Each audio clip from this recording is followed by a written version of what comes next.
Welcome, I'm Josh from the Wine Tastings Guide, and I'm here with another brief wine tasting from a pull from my cellar.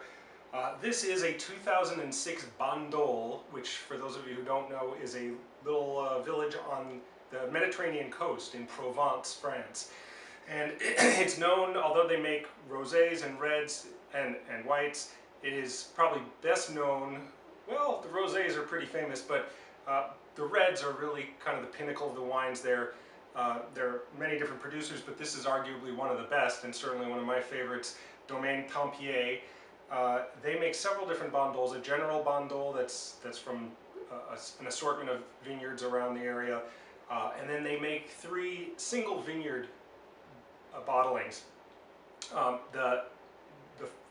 guess there's three different ones. The first one would be called La Migua, which is a little bit lower in Mourvedre, which is really the famous grape of Bandol.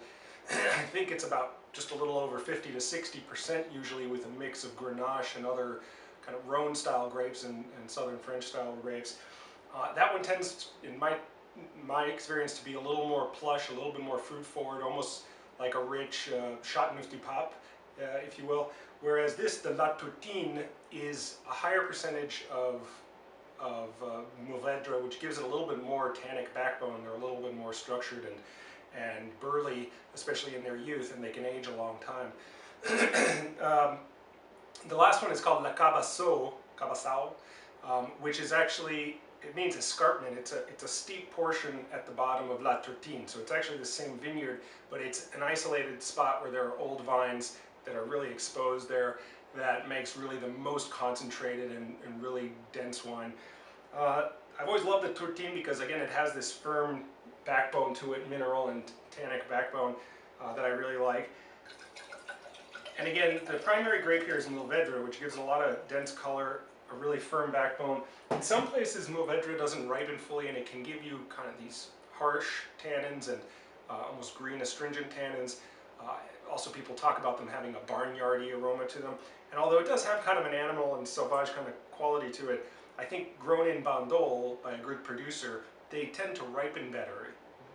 You don't get those green astringent aspects, and they can be really lush and rich. This is a 2006, which was my first son's birth year, so I bought several bottles of these. I'm already smelling, it's definitely got really deep, dark, it's like blackberry juice kind of fruit to it, but at the same time there's already complexity. This isn't that old, it's about 10 years from the vintage, but it's had some time in bottle now to change a little bit. It's not really flamboyant yet, it doesn't jump out of the glass at you, but it's got this deep, dark richness to the fruit there. There is almost a Bordeaux-like kind of pencil-lead minerality to it in the background that gives it kind of structure in the nose, and if that makes sense. And it's also got some of the classic southern French kind of aroma of you just can picture the vineyards with herbs growing around it, kind of rosemary and thyme and other Provençal herbs. But it definitely could open up more. I don't know if this wine will always be a little more reticent or if it needs more bottle age. We'll see, but I'm going to taste it now.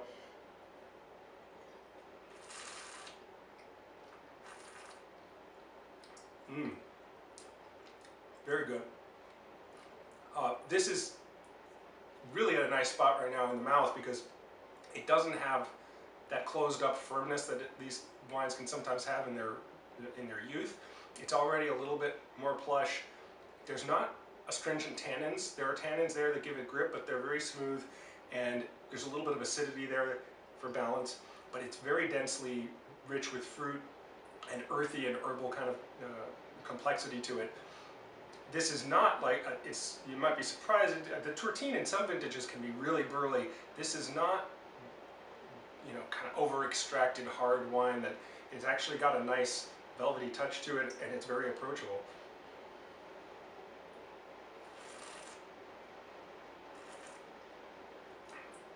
Yeah, I like it very much. And actually in the mouth, you get a little bit more juicy red fruits, like there's some cranberry and raspberry kind of fruit in there as well that adds, it's not just such a black fruit as it was in the nose. It's delicious. I think this is just starting to drink well now. I do think the nose might gain a little complexity and come out a little bit more, probably with a few more years in bottle, but there's no rush to drink it. I'd say that you could drink over the next 20 years. And will it get better? I don't know, maybe for another 5 to 10 years.